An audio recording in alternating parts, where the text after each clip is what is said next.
ನಮಸ್ಕಾರ ವೀಕ್ಷಕರೇ, ಹಿಂದಿನ ಸಂಚಿಕೆಯಲ್ಲಿ ಹೈಪರ್ ಎಸಿಡಿಟಿಗೆ ಕೆಲವೊಂದಿಷ್ಟು ಆಸನಗಳನ್ನು ಮಾಡಿದ್ದೀರಾ. ಇಂದಿನ ಸಂಚಿಕೆಯಲ್ಲಿ ಮತ್ತಷ್ಟು ಆಸನಗಳನ್ನು ಮಾಡೋಣ.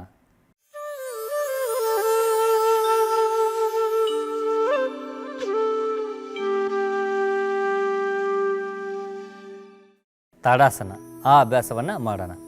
ನಿಧಾನವಾಗಿ ಎದ್ದು ನಿಂತುಕೊಳ್ಳಿ. ಎರಡೂ ಕೈಗಳನ್ನು ಮುಂದ್ಗಡೆ ತೊಗೊಂಡು ಬನ್ನಿ, ಭುಜದ ಸಮಾನವಾಗಿ.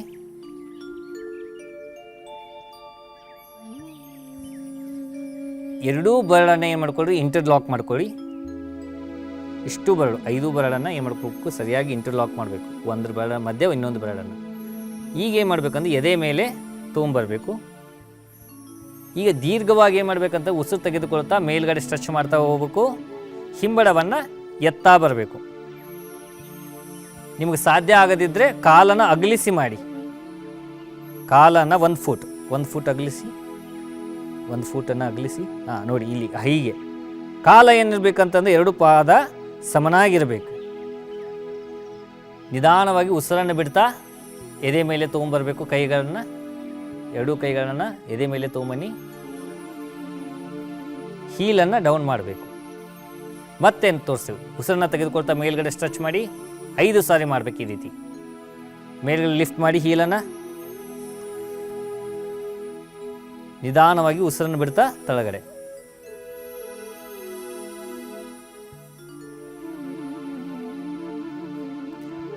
ದೀರ್ಘವಾಗಿ ಉಸಿರನ್ನು ತೆಗೆದುಕೊಳ್ತಾ ಮೇಲ್ಗಡೆ ಸ್ಟ್ರೆಚ್ ಮಾಡಿ. ಉಸಿರಾಟದ ಕಡೆ ಗಮನ ಇರಬೇಕು. ಕಿವಿಗೆ ಹತ್ತಬೇಕು 2 ಕೈಗಳು. ಮೇಲ್ಗಡೆ ಎಷ್ಟು ಸಾಧ್ಯ ಆಗುತ್ತಲ್ಲೋ ಅಷ್ಟು ಲಿಫ್ಟ್ ಮಾಡಬೇಕು. ನಮ್ಮ ಡೆಲ್ಟಾಯ್ಡ್ ಮಸಲು, ಸ್ಕ್ಯಾಪುಲಾ ಪೂರ್ತಿ ಏನು ಮಾಡಬೇಕಂತಂದ್ರೆ ಮೇಲ್ಗಡೆ ಲಿಫ್ಟ್ ಮಾಡಬೇಕು. ಸ್ಟ್ರೆಚ್ ಮಾಡು. ಎಕ್ಸೇಲಿಂಗ್, ನಿಧಾನವಾಗಿ ಉಸಿರನ್ನು ಬಿಡ್ತಾ ನಿಧಾನವಾಗಿ 2 ಕೈಗಳನ್ನು ಎದೆ ಮೇಲೆ ತೊಗೊಂಬರ್ಬೇಕು. ಮತ್ತೊಂದು ಸಾರಿ ನಿಧಾನವಾಗಿ ಉಸಿರನ್ನು ತೆಗೆದುಕೊಳ್ತಾ ಸ್ಟ್ರೆಚ್ ಮಾಡಿ.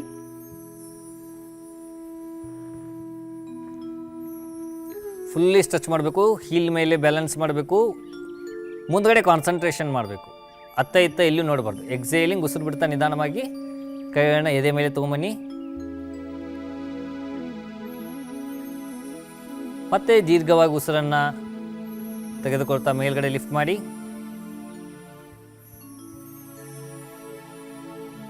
ನಿಧಾನವಾಗಿ ಉಸಿರನ್ನು ಬಿಡ್ತಾ ಕೈಗಳನ್ನ ಎದೆ ಮೇಲೆ ತೊಗೊಂಬನ್ನಿ. ಈಗ 5 ಬಾರಿ ಆಯಿತು. 2 ಕೈಗಳನ್ನ ಮುಂದ್ಗಡೆ ತೊಗೊಂಬನ್ನಿ.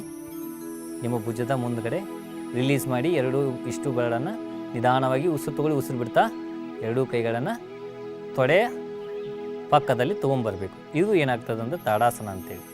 ಇದು ಏನು ಮಾಡ್ತದೆ ಅಂತಂದರೆ ನಿಮ್ಮ ದೇಹದ ಸ್ನಾಯುಗಳನ್ನು, ಅಂದರೆ ನಿಮ್ಮ ಬ್ಯಾಕ್ ಮಸಲ್ಸ್ ಆಗಿರ್ಬೋದು, ಕಪ್ ಮಸಲ್ ಆಗಿರ್ಬೋದು, ಹ್ಯಾಮ್ಸ್ಟ್ರಿಂಗ್ ಮಸಲ್ ಇರ್ಬೋದು, ಕ್ವಾಡ್ರಿಸೆಪ್ಸ್ ಮಸಲ್ಸ್ ಇರ್ಬೋದು, ಅವನ್ನೆಲ್ಲ ಏನು ಮಾಡುತ್ತೆ ಅಂತಂದ್ರೆ ಸ್ಟ್ರೆಂಥನ್ ಮಾಡಲಿಕ್ಕೆ ತುಂಬ ಉಪಯುಕ್ತ ಆಗುತ್ತೆ. ಈಗ ಮುಂದಿನ ಅಭ್ಯಾಸ ಯಾವುದಂತಂದರೆ ಪವನ ಮುಕ್ತಾಸನ. ನಿಧಾನವಾಗಿ ತಳಗಡೆ ಕುತ್ಕೊಳ್ಳಿ. ಹಾಗೆ ನಿಧಾನವಾಗಿ ಮಲಗಿ. ಕಾಲುಗಳನ್ನು ಸ್ಟ್ರೆಚ್ ಮಾಡ್ಕೊಳ್ಳಿ. ನಿಧಾನವಾಗಿ ಏನು ಮಾಡಬೇಕಂತಂದರೆ ಶವಾಸನದಲ್ಲಿ ಹೋಗಬೇಕು. ನಿಧಾನವಾಗಿ ಸೈಡ್ ಹೊಳ್ಳಿ ಶವದ ರೀತಿಯಲ್ಲಿ ಮಲಗಬೇಕಾಗತ್ತೆ. ಇದೇ ರೀತಿ 2 ಕಾಲನ್ನು ಕೂಡಿಸ್ಬೇಕು. 2 ಕೈಗಳನ್ನು ಪಕ್ಕದಲ್ಲಿ ತೊಗೊಂಬರ್ಬೇಕು. ಈಗ ಉಸಿರು ಬಿಡ್ತಾ ಏನು ಮಾಡಬೇಕು, 2 ಕಾಲು ಒಟ್ಟಿಗೆ ಉಸಿರು ಬಿಡ್ತಾ ಏನು ಮಾಡಬೇಕು, ನಿಮ್ಮ ಎದೆ ಹತ್ತಿರ ತೊಗೊಂಡು ಬರಬೇಕು. ಉಸಿರು ಬಿಡ್ತಾ ಎದೆ ಹತ್ತಿರ ತೊಗೊಂಬನ್ನಿ. ಮೊಣಕಾಲುಗಳನ್ನು ಈಗ ಏನು ಮಾಡ್ಬೇಕಂತಂದ್ರೆ ಉಸಿರು 2 ಕೈಗಳನ್ನ ಏನು ಮಾಡಬೇಕು, ಸರಿಯಾಗಿ ಲಾಕ್ ಮಾಡಬೇಕು. ಇಂಟರ್ಲಾಕ್ ಮೇಲ್ಗಡೆ ಸರಿಯಾಗಿ ಕರೆಕ್ಟಾಗಿ ಹಿಡ್ಕೋಬೇಕು. ನಿಮ್ಮ ಎಡಬೋವನ್ನು ಕ್ಯಾಚ್ ಮಾಡಬೇಕು. ಸಾಧ್ಯವಾದರೆ ಹೀಗೆ ಮಾಡಿ. ಕೆಲವೊಂದಿಷ್ಟು ಜನಕ್ಕೆ ಆಗ್ತಾ ಇರೋದಿಲ್ಲ ಈ ರೀತಿ ಕ್ಯಾಚ್ ಮಾಡಲಿಕ್ಕೆ. ಸೊ ಅವ್ರು ಏನು ಮಾಡ್ಬೋದು ಅಂತಂದರೆ ಇಷ್ಟೇ ಹಿಡ್ಕೋಬೋದು, ಇಷ್ಟನ್ನಾದರೂ ಹಿಡ್ಕೋಬೋದು. ಈಗ ಏನು ಮಾಡಬೇಕಂದ್ರೆ ನಿಧಾನವಾಗಿ ಉಸಿರನ್ನು ತೆಗೆದುಕೊಳ್ತಾ ತಲೆಯನ್ನು ಮೇಲ್ಗಡೆ ಎತ್ತಿ ಸರಿಯಾಗಿ ಉಸಿರಾಡಿ. ದೀರ್ಘವಾಗಿ ಉಸಿರು ತಗೊಳ್ಳಿ. ನಿಧಾನವಾಗಿ ಉಸಿರನ್ನು ಹೊರಗೆ ಹಾಕ್ತಾ ಬನ್ನಿ. ಯಾರು ಪೂರ್ತಿ ಹಿಡಗಲಿಕ್ಕೆ ಸಾಧ್ಯವೋ ಅವರು ಈ ರೀತಿ ಮಾಡ್ಬೋದು. ಅಂದರೆ ಸರಿಯಾಗಿ ಅವರು ಈಗ ನಾವು ಹೆಂಗೆ ಕೈ ಕಟ್ತೇವಲ್ಲ ಆ ರೀತಿ ಕೈಯನ್ನು ಮೊಣಕಾಲ ಮೇಲೆ ಕಟ್ತಕ್ಕಂಥದ್ದು. ಯಾರಿಗೆ ಆಗಲ್ಲಲ್ಲ ಅವ್ರ ಮೇಲ್ಗಡೆ ಇಷ್ಟೇ ಹಿಡಿಬೋದು, ಅಥವಾ ಇಷ್ಟನಾದರೂ ಹಿಡಿಬೋದು. 5 ಸಾರಿ ಉಸಿರಾಡಿದ ತಕ್ಷಣ ನಿಧಾನವಾಗಿ ತಲೆಯನ್ನು ತಳಗಡೆ ತೊಗೊಂಬನ್ನಿ.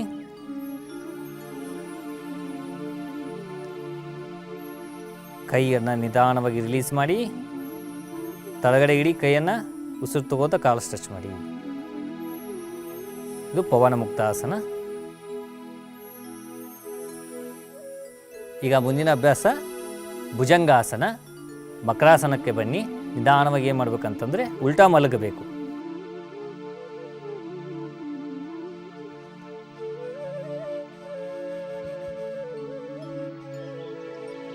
ಎರಡೂ ಕಾಲುಗಳನ್ನು ಸರಿಯಾಗಿ ಜಾಯಿನ್ ಮಾಡಿ ಕೂಡಿಸಿ, ಎರಡೂ ಕೈಗಳನ್ನ ಏನು ಮಾಡಬೇಕು, ಭುಜದ ಇದೆಯಲ್ಲ ನಿಮ್ಮ ಎದೆ ಪಕ್ಕದಲ್ಲಿ ತೊಗೊಂಬರ್ಬೇಕು. ಎರಡೂ ಕೈಗಳ ಹಸ್ತವನ್ನು, ಭುಜವನ್ನು ಏನು ಮಾಡ್ಬೇಕಂತಂದರೆ ಅಗಲಿಸ್ಬೇಕು. ಸರಿಯಾಗಿ ಅಗಲಿಸಿ ನಿಧಾನವಾಗಿ ಉಸಿರನ್ನು ತೆಗೆದುಕೊಳ್ತಾ ಮೇಲುಗಡೆ ತಲೆಯನ್ನು ಎತ್ತಾ ಬರಬೇಕು.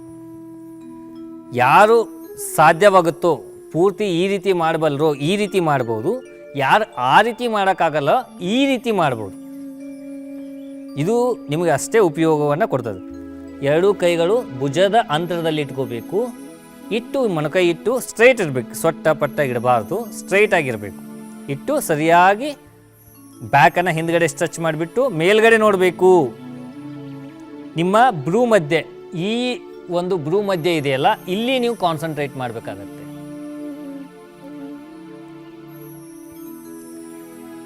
ಸರಿಯಾಗಿ ಉಸಿರಾಡಿಸಿ. ಉಸಿರಾಡಿದ ತಕ್ಷಣ ನಿಧಾನವಾಗಿ 5 ಸರಿ ಉಸಿರಾಡಿ. ಈಗ ನಿಧಾನವಾಗಿ ಉಸಿರನ್ನು ಬಿಡ್ತಾ ತಲೆಯನ್ನು ತಳಗಡೆ ಇಳಿಸಿ ಕೈಯನ್ನು ಎರಡೂ ರಿಲೀಸ್ ಮಾಡಬೇಕು. ಮತ್ತು ಮಕರಾಸನದಲ್ಲಿ ಪುನಃ ಬರಬೇಕು. ಕಾಲುಗಳನ್ನು ಹೊರಮುಖದಲ್ಲಿ ಇರಬೇಕು. ಮಕರಾಸನ ಅಂತಂತಂದರೆ ಏನಂತಂದರೆ 32 ಆಸನಗಳಲ್ಲಿ ಅದು ಒಂದು. ಆದರೆ ಇದು ಮಾಡ್ತಕ್ಕಂಥದ್ದು ಒಂದು ರಿಲ್ಯಾಕ್ಸೇಷನ್ ಪೊಸಿಷನ್. ಎಲ್ಲರೂ ಇದಕ್ಕೆ ಮಕರಾಸನ ಅಂತಾರೆ. ಬಟ್ ಮಕರಾಸನ ಯಾವುದು ಅಂತಂತಂದರೆ ಎರಡೂ ಕಾಲನ್ನು ಕೂಡಿಸ್ಬೇಕು. ಎರಡೂ ಕಾಲನ್ನು ಕೂಡಿಸಿ ಈಗೇನು ಮಾಡಬೇಕಂತಂದರೆ ತಲೆಯನ್ನು ಮೇಲ್ಗಡೆ ಎತ್ತಿ ಮೊಣಕೈಯನ್ನು ಹಚ್ಚಬೇಕು. ಈ ರೀತಿ ಇಲ್ಲೇನು ಮಾಡಬೇಕಂತಂದರೆ ಗದ್ದದ ಪಕ್ಕದಲ್ಲಿ ಎರಡೂ ಕೈಗಳನ್ನ ಇಟ್ಟುಕೊಂಡು ಸರಿಯಾಗಿ ಉಸಿರಾಡಿಸ್ಬೇಕು. ಕಾಲಿನ ಭಾಗವನ್ನು ಈಗ ಅಗಲಿಸಿ ಹೊರಮುಖವಾಗಿ ಇರಬೇಕು. ಈಗ ಸರಿಯಾಗಿ ಉಸಿರಾಡಿಸ್ತಾ ಇರಬೇಕು. ಇದು ಏನಪ್ಪ ಅಂತಂದರೆ ಮಕರಾಸನ. ಇದು ಕರೆಕ್ಟಾಗಿರ್ತಕ್ಕಂಥದ್ದು ಮಕರಾಸನ. ಎಲ್ಲರೂ ಏನು ಮಾಡ್ತೀವಿ, ಉಲ್ಟಾ ಮಲ್ಕೊಂಡು ಮಕರಾಸನ ಅಂತಂದರೆ ತಲೆಯನ್ನು ಈ ರೀತಿ ಕತ್ತನ್ನು ಸೈಡ್ ಆಗಿ ಇಟ್ಬಿಟ್ಟು ಉಸಿರಾಡಿಸ್ತೀವಿ. ಇದು ಮಕರಾಸನ ಅಲ್ಲ, ಇದು ನಿಜವಾದ ಮಕರಾಸನ. ಗೆರಂಡ ಸಂಹಿತದಲ್ಲಿ 32 ಆಸನದಲ್ಲಿ ಇದು ಒಂದು ಆಸನ ಆಗಿದೆ. ಉಸಿರಾಡಿಸ್ಬೇಕು. ನಿಧಾನವಾಗಿ ಕೈಗಳನ್ನು ರಿಲೀಸ್ ಮಾಡಿ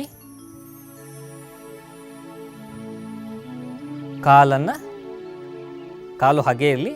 ಈಗ ವಿಶ್ರಾಂತಿ ಸ್ಥಿತಿ. ಇದು ಮಕರಾಸನದಲ್ಲಿ ವಿಶ್ರಾಂತಿ. ಇದು ಈಗ ಏನು ಮಾಡ್ತಾ ಇದ್ದಾರಲ್ಲ ಮಕರಾಸನದಲ್ಲಿ ವಿಶ್ರಾಂತಿ. ಮುಂದಿನ ಆಸನ ಮಾಡೋಣ, ಉಷ್ಟ್ರಾಸನ. ನಿಧಾನವಾಗಿ ಎದ್ದು ಕೂತ್ಕೊಳ್ಳಿ. ನಿಧಾನವಾಗಿ ವಜ್ರಾಸನದಲ್ಲಿ ಎದ್ದು ಕೂತ್ಕೊಳ್ಳಿ.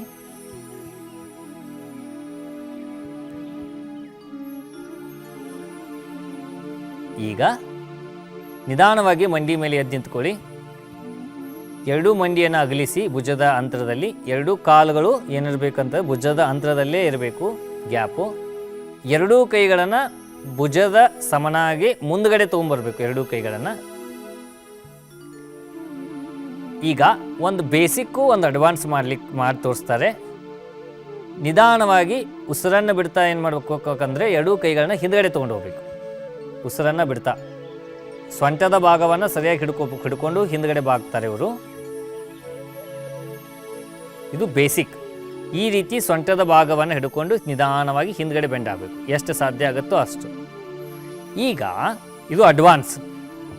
ಕೈಗಳನ್ನು ಏನು ಮಾಡಬೇಕಂತಂದರೆ ಪಾದದ ಮೇಲೆ ಇಟ್ಟು ಸರಿಯಾಗಿ ಬೆಂಡಾಗಿ ಸರಿಯಾಗಿ ಉಸಿರಾಡಿಸ್ತಕ್ಕಂಥದ್ದು. ಇಲ್ಲಿ ನೋಡಿ ಏನು ತಪ್ಪು ಮಾಡಿದ್ದಾರೆ. ನಾವು ಉಷ್ಟ್ರಾಸನ ಮಾಡ್ತೀವಿ, ಏನು ತಪ್ಪಿಲ್ಲಿ, ಕಣ್ಣನ್ನು ಓಪನ್ ಮಾಡಿದ್ದಾರೆ. ಕಣ್ಣು ಈ ರೀತಿ ಓಪನ್ ಮಾಡಿದರೆ ಅದ್ರ ಬೆನಿಫಿಟ್ ಸಿಗಲ್ಲ. ಕಣ್ಣು ಮುಚ್ಚಿ ಮಾಡಬೇಕಾಗತ್ತೆ. ಕಣ್ಣು ಮುಚ್ಚಿ ಸರಿಯಾಗಿ ಉಸಿರಾಡಿ.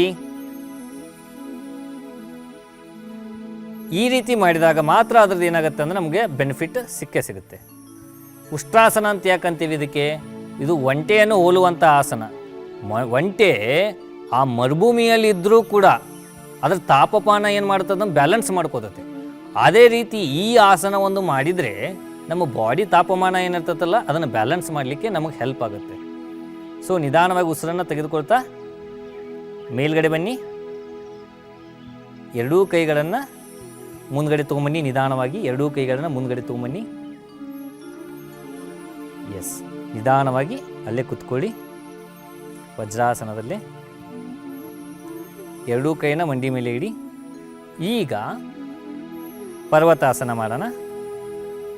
ಭೂಧರ ಆಸನ ಅಂತೂ ಹೆಸರಿದಕ್ಕೆ, ಪರ್ವತಾಸನ ಅನ್ನೋದು ಒಂದು ಹೆಸರು. ಎರಡೂ ಕೈಗಳನ್ನು ಏನು ಮಾಡಬೇಕಂತಂದರೆ ಮುಂದ್ಗಡೆ ಕೈಗಳನ್ನ ನೆಲಕ್ಕೆ ಇಡಿ. ಈಗ ನಿಧಾನವಾಗಿ ಏನು ಮಾಡ್ಬೇಕಂದ್ರೆ ಮಂಡಿಯನ್ನು ಮೇಲ್ಗಡೆ ಲಿಫ್ಟ್ ಮಾಡಬೇಕು. ಪೂರ್ತಿ ಎಷ್ಟಾಗುತ್ತೋ ಅಷ್ಟು ಸ್ಪೈನಲ್ ಕಾರ್ಡ್ ಒಳಗಡೆ ತೊಗೊಂಡು ಹೋಗ್ಬಿಟ್ಟು ತಲೆಯನ್ನು ಒಳಗಡೆ ತೊಗೊಂಡು ಹೋಗಬೇಕು. ಹೊಟ್ಟೆಯನ್ನು ನೋಡ್ತಾ ಉಸಿರಾಡಿಸ್ಬೇಕು. ಎಷ್ಟಾಗುತ್ತೆ ಅಷ್ಟು ಮಾಡಿ. ನಿಮಗೆ ಪೂರ್ತಿ ಆದರೆ ಇಲ್ಲ ಆಗಲೇ ಇದ್ದರೆ ಈ ರೀತಿ ಮಾಡಿ, ಇಷ್ಟೇ ಸರಿಯಾಗುತ್ತೆ. ನಿಮ್ಮ ಪೂರ್ತಿ ಬರದೇ ಇದ್ದರೆ ಆ ರೀತಿ ಮಾಡಿ. ಬಂದರೆ ಈ ರೀತಿ ಪೂರ್ತಿ ಒಳಗಡೆ ತೊಗೊಂಡು ತಲೆಯನ್ನು ನೆಲಕ್ಕೆ ಹಚ್ಚಿ ಈ ರೀತಿ ಮಾಡ್ಬೋದು. ಇಲ್ಲಿ ನೀವು ಹೊಟ್ಟೆಯನ್ನು ನೋಡ್ತಾ ಉಸಿರಾಡಿಸ್ಬೇಕಾಗತ್ತೆ, ಕಣ್ಣು ಮುಚ್ಚೋ ಹಾಗಿಲ್ಲ. ನಿಮ್ಮ ನಾಭಿ ಭಾಗವನ್ನು ನೋಡ್ತಾ ಉಸಿರಾಡಬೇಕಾಗತ್ತೆ. ಅಂದರೆ ಇದಕ್ಕೆ ಸರಿಯಾಗಿ ನೀವು ಮಾಡಿದ್ದು ಕರೆಕ್ಟ್ ಆಗುತ್ತೆ. ಮತ್ತು ಇದರಿಂದ ಏನಾಗುತ್ತೆ, ನಿಮ್ಗೆ ಉಪಯುಕ್ತ ಆಗುತ್ತೆ ಈ ಒಂದು ಆಸನ ಮಾಡೋದ್ರಿಂದ. ಉಸಿರಾಡಬೇಕು ಸರಿಯಾಗಿ. ಎಸ್, ನಿಧಾನವಾಗಿ ವಿಶ್ರಾಂತಿ ಸ್ಥಿತಿ ಬನ್ನಿ. ಉಸಿರು ತೆಗೆದುಕೊಳ್ತಾ ಮಂಡಿಯನ್ನು ತಳಗಡೆ ಹಚ್ಚಿ ವಜ್ರಾಸನದಲ್ಲಿ ಕುತ್ಕೊಳ್ಳಿ. ಎಸ್, ಈಗ ನೋಡಿದ್ರಲ್ಲ ವೀಕ್ಷಕರೇ, ಇಂದಿನ ಸಂಚಿಕೆಯಲ್ಲಿ ಹೈಪರ್ ಎಸಿಡಿಟಿಗೆ ಯಾವೆಲ್ಲ ಅಭ್ಯಾಸಗಳನ್ನು ಮಾಡಬೇಕಂತ ನೋಡಿದ್ದೀರಾ. ಮುಂದಿನ ಸಂಚಿಕೆಯಲ್ಲಿ ಮತ್ತಷ್ಟು ಅಭ್ಯಾಸದೊಂದಿಗೆ ಭೇಟಿ ಆಗ್ತೇನೆ. ನಮಸ್ಕಾರ.